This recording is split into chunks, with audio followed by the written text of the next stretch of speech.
கர்மாவை பற்றி நீங்கள் நிறைய விஷயங்கள் பேசியிருக்கீங்க. ஜென்ரலாக நம்ம பேசும்போதே நிறைய விஷயங்கள் எனக்கு சொல்லியிருக்கீங்க. இந்த கர்மா என்றால் என்ன மக்களுக்காக சொல்லுங்க. கர்மா வரணுமா வரக்கூடாதா இருந்தால் எப்படி தெரிஞ்சுக்கலாம்? இது நிறைய இருக்குது. இப்போ முதல்ல கர்மா வரத்துக்கு வராமல் இருக்கு நம்ம என்ன பண்ணணும் அதை மட்டும் ஃபஸ்ட்டு நான் ஒரு லைனில் சொல்கிறேன். கர்மா வராமல் இருக்கணும்னா முதல்ல இறைவனை நாடுனா கர்மா குறைன்றது முதல் முட்டாள்தனம். இறைவனை நாடுறது வேறு, கர்மாவை குறைக்கிறது வேறு. இது சில பேர் நினைக்கிறாங்க சிவன் நம்ம சிவன் கோயிலுக்கு போனால் நம்ம பாவம் குறையும், அம்மன் கோயிலுக்கு போனால் பாவம் குறையும், நம்ம தொழில் தான் நம்ம பாவம். அது குறைக்கிறதுக்கான வேலை மட்டும்தான் செய்யணும். அதில் அது திருப்பி அதில் நீ மாட்டாமல் இருக்கணும். இது ரெண்டு பண்ணாலே போதும். கர்மா வரக்கூடாதுன்னா இப்போ ஃபஸ்ட்டு சொன்னால் அந்த 5 விஷயம்தாம்மா.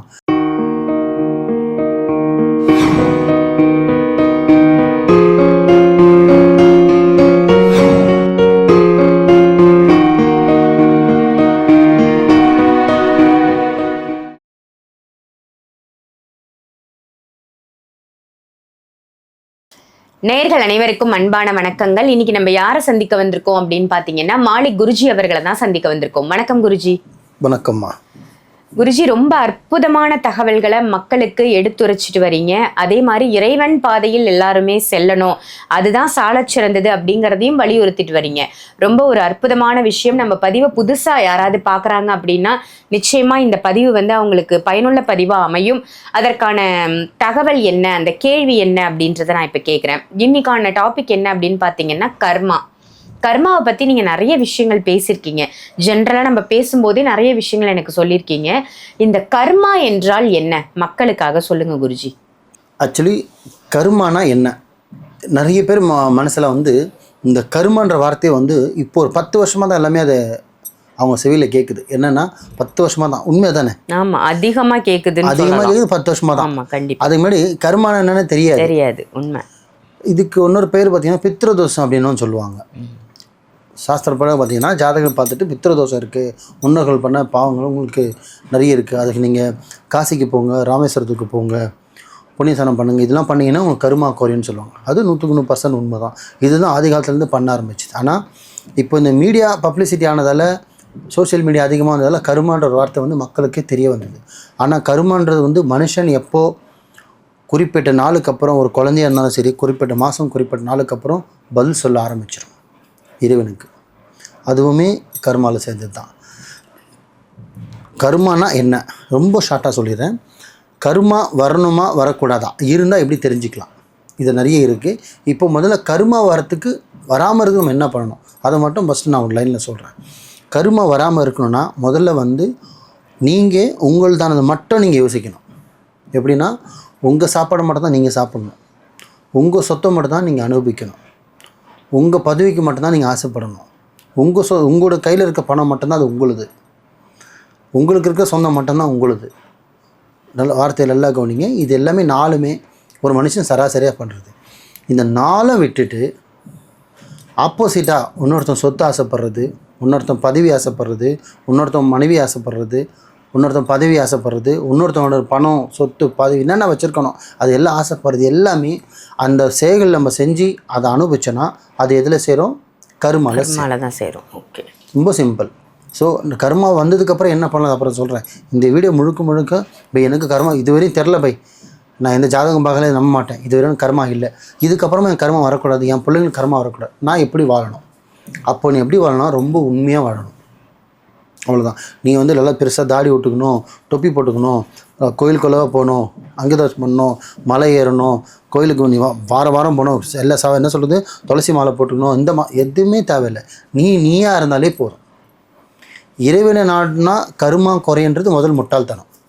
இறைவனை நாடுறது வேறு, கர்மாவை குறைக்கிறது வேறு.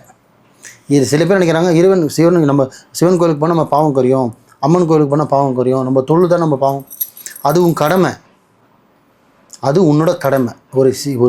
ஒரு இறைவன்கிட்ட சன்னதிக்கு போய் நீ பரிகாரம் செய்கிறதும் சரி, நீ கோயிலுக்கு போகிறதும் சரி, சன்னதி பண்ணுறது எல்லாமே சரி, அது உன்னோட கடமை. ஆனால் கர்மான்றது உங்களுக்கு விதிக்கப்பட்டது. அப்படின்னு என்ன அர்த்தம்னா உங்களுக்கானது, அது உங்களுக்கு சுமை. அந்த சுமையை இறக்கி வச்சா மட்டும்தான் உங்களுக்கு நடக்க முடியும். இப்போ உங்கள் தலையில் 50 கிலோ வச்சா நடந்துருவீங்க, 100 கிலோ வச்சா ரொம்ப கஷ்டமாக நடப்பீங்க, 200 கிலோ வச்சுன்னா தொப்புன்னு கிலோ வந்துடுவீங்க. அந்த மாதிரி தான் இதுதான் கர்மோட சுமைன்னு சொல்லுவாங்க. அந்த சுமையை பார்த்திங்கன்னா 200 கிலோ இல்லை 500 கிலோ கூட இருக்கலாம். அதை நீ குறைக்கிறதுக்கான வேலை மட்டும்தான் செய்யணும். அது திருப்பி அதில் நீ மாட்டாமல் இருக்கணும். இது 2 பண்ணாலே போதும். கர்மா வரக்கூடாதுன்னா இப்போ ஃபர்ஸ்ட் சொன்ன அந்த 5 விஷயம் தான்மா. உங்களோட பிஸ்னஸில் நீங்கள் உண்மையாக இருங்க, உங்கள் ஃபேமிலிக்கு நீங்கள் உண்மையாக இருங்க, மனைவியோ புருஷனோ 2 பேருக்கு ஒருத்தருக்கு உண்மையாக இருங்க, உங்கள் பிள்ளைங்களுக்கு உண்மையாக இருங்க, பெற்றோருக்கு உண்மையாக இருங்க, சுற்றி இருக்கிற பீப்புளுக்கு, சுற்றி இருக்கிற ரிலேஷனுக்கோ ஃப்ரெண்ட்ஸுக்கோ இல்லை எதிர் வீட்டாளுக்கோ இல்லை கூட இருக்கிற ஒர்க் பண்ணுற ஆளுக்கோ யாராக இருந்தாலும் சரி ட்ரஸ்டபுளாக அவங்களுக்காக நீங்கள் உண்மையாக இருங்க. இது எல்லாமே நீங்கள் எல்லாருக்குமே உண்மையாக இருந்தால் ஏன் கர்மாவில் நீங்கள் பாதிக்க போகிறீங்க? இது ஒன்று. அதே மாதிரி இப்போ எந்த தொழில் பண்ணாலும் அந்த தொழிலுக்கு ஒரு உண்மையாக இருங்க. எந்த தொழிலும் பிராடுத்தனம் பித்தளை எதுவுமே வேணாம், உண்மையாக இருந்து பிஸ்னஸ் பண்ணி பாருங்கள், கர்மான்றது சேராது. 2. 3வது பார்த்தீங்கன்னா எந்த ஒரு பதவியாக இருந்தாலும் சரி, உங்களுக்கான பதவி நீங்கள் எந்த பொசிஷனில் இருக்கீங்களோ நெக்ஸ்ட் பொசிஷன் பண்ணுறது தான் போகிறதுக்கு ஆனால் முயற்சி மட்டும்தான் பண்ணுமே தவிர அவனை இழுத்தி விடுறதோ ஒருத்தனை பின்னாடி பேசுகிறதோ அவனை பற்றி தவறாக பேசி அந்த இடத்துக்கு நீங்கள் வர பார்க்குறதோ அதுவுமே கர்மாவில் தான் சேரும். பாவம் தான்மா, புரியுதுங்களா? ஸோ அதே மாதிரி ஒருத்தன்ட்ட காசு வாங்கிட்டு வாங்கும்போது பணிஞ்சு வாங்கிட்டு வாங்கினதுக்கப்புறம் தர முடியாது, உன்னால் முடிவு பண்ணிக்கொண்டோம் பார்த்தீங்களா, அதுவுமே பாவம் தான். ஏன்னா அவன் நம்பிக்கையோட உனக்கு கொடுக்காங்க, திரும்ப வந்துடும் அப்படின்ற நம்பிக்கையோட கொடுக்குறாங்கல்ல. நிறைய பேர் இதெல்லாமே கர்மால சேரும்.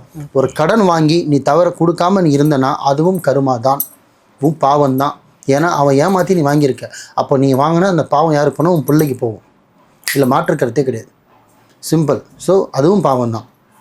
அதே மாதிரி தான் ஒருத்தர்கிட்ட நகையோ பணமாயோ ஏதோ ஒரு வாங்கினோனாலே அதை திருப்பி நம்ம கொடுத்துடணும். ஏமாற்றம் பண்ணால் அதுவும் பாவம் தான். ஸோ 5வது ஒரு விஷயம், ஒருத்தனை பற்றி தயவு செஞ்சு பின்னாடி பேசவே கூடாது. அவனை புகழ்லையோ இல்லை அவனை திட்டுறியோ இல்லை அவன் தவற செஞ்சுருக்கானோ தப்பு பண்ணியிருக்கானோ ஏதோ வந்து நேருக்கு நேராக சொல்லிவிடு. அவனை முன்னாடி சரி விட்டுட்டு பின்னாடி அவனை பற்றி நீ புறம் பேசுறது, பின்னாடி அவனை பற்றி தப்பாக பேசுறது, அவனை வந்து நீ லாக் பண்ண வைக்கிறது, ஒருத்தரை மாட்டி விட நினைக்கிறது, இது எல்லாமே பாவத்தில் தான் செய்கிறோம். ஏன்னா முதுகுக்கு பின்னாடி நடக்கிறது அவனுக்கு சான்றது இல்லை. இறைவன் மேலே பார்த்துட்ருக்கான் எல்லாத்தையும், நீ பண்ணுறது எல்லாமே கணக்கு எடுத்துகிட்ருக்கான். ஸோ இதுக்கெல்லாமே நம்ம பதில் சொல்லணும். ஸோ அதுவுமே பாவம் தான். பாவம் செய்யாமல் இருக்கணும்னா நம்ம கையில் தான் இருக்குது. அதுதான் நான் நிறைய வீடியோவில் சொல்வேன். என்னென்னா நீ யார், உனக்கானது உனக்கு வந்து சேரும். ஒன்னொருத்தனது என்னென்ன ஆசைப்படுறீங்களோ அது எல்லாமே கர்மா தான். பதவியோ பணமோ பொருளோ மண்ணோ பொண்ணோ எதுவாக இருக்கட்டும், இன்னொருத்தன் ஆசைப்பட்டால் கர்மா. இதுதான் உங்கள் முன்னோர்கள் பண்ணியிருப்பாங்க, அதைத்தான் நீங்களும் பண்ணுறீங்க. ஸோ மக்களே ஒன்று சொல்கிறேன், இப்போ கர்மா வராமல் இருக்கிறதுக்கு என்ன பண்ணணும்னு சொல்லியிருக்கேன். நெக்ஸ்ட் வீடியோவில் கர்மா போகிறதுக்கு என்னென்ன பண்ணணும் நான் உங்களுக்கு நெக்ஸ்ட் வீடியோவில் சொல்கிறேன். ஸோ முடிஞ்ச அளவுக்கு கர்மா வராமல் இருக்கிறதுக்கு என்ன செய்யணும் அதை மட்டும் சொல்லியிருக்கேன். தயவு செஞ்சு இதை ஃபாலோ பண்ணுங்கள். நீங்கள் ரொம்ப பெருசாக பண்ணணும், அப்படியே ரொம்ப பயபக்தியாக இருக்கணும் அப்படின்ற அவசியம் இல்லை. நீ நார்மலாக இருங்க, ஜென்ரலாக இருங்க. ஆனால் யாருக்கும் தீமை செய்யாதீங்க, யாருக்கும் இந்த கெடுதல் பண்ணாதீங்க, நம்பிக்கை துரோகம் செய்யாதீங்க. உங்கள்கிட்ட இருக்கா கொடுங்க, இல்லைன்னா விட்டுடுங்க. ஸோ தானம் பண்ணாது நிறைய இருக்குது கர்மா வராமல் இருக்குது. இதெல்லாம் முடிஞ்ச அளவுக்கு இப்போ நான் சொன்ன ஒரு 6-7 விஷயத்தை கடைப்பிடிச்சி பாருங்கள். நல்லதே நினைங்க, நல்லதே செய்யுங்க, நல்லதே நடக்கும். அனைவரும் இறைவன் பாதையில் செல்வோம். ரொம்ப அற்புதமாக சொன்னீங்க. கர்மா அப்படின்னா என்ன, அது முதல்ல மக்கள் தெரிஞ்சுக்கணும். கர்மா எப்படி வராமல் தடுக்கிறது, கர்மா இருந்தால் என்னென்ன விஷயங்கள் நம்மளை சுற்றி இருக்கும் அப்படின்னு ரொம்ப தெளிவாக சொன்னீங்க. இதற்கு மிக முக்கியமானது நம்ம இறைவன் பாதையில் சென்றோம் அப்படின்னா, இறைவன் சொன்னதை நம்ம செஞ்சோம்னாலே மேக்சிமம் இந்த கர்மான்றதை நம்ம குறைச்சிக்கலாம். ரொம்ப ஒரு சிறப்பான தகவலாக கொடுத்தீங்க குருஜி. நன்றி. நன்றிம்மா.